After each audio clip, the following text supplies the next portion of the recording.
Осигурителниот пазар не остана имун на политичката криза. Годинава има помала динамика на раст во однос на претходната.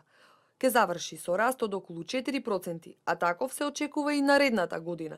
Прв пат е забележан пораст на каско осигурувањето од незгода, а кај имотот има намалување на бруто полисираната премија, но зголемен број склучени полиси.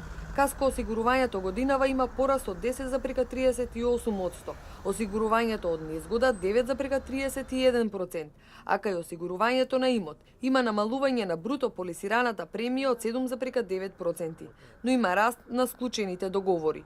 Политичката криза и економската состојба имаше благо влијание, бидејќи е намалена динамиката на пораст која што се забележа минатата година.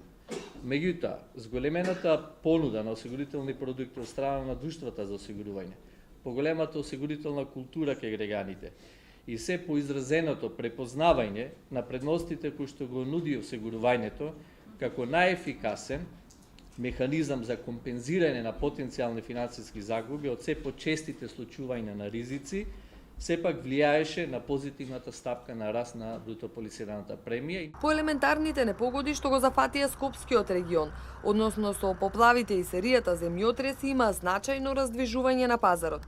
Од поплавите се пријавени 867 штети, од кои од физички лица 621, а од предпријатија 246. Вкупно за имот се 821, а за каско автомобили 46. Исплатена штета е 35,5 милиони денари.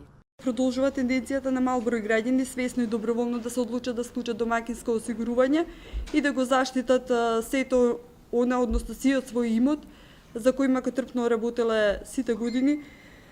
Најчесто се осигуруваат доколку постои потреба од задолжително законско потреба за осигурување или доколку пак граѓаните имаат или правните субјекти имаат потреба од склучување на некаков договор со кој се условени да имаат полиса од домакинско осигурување или од основните пожарни ризици.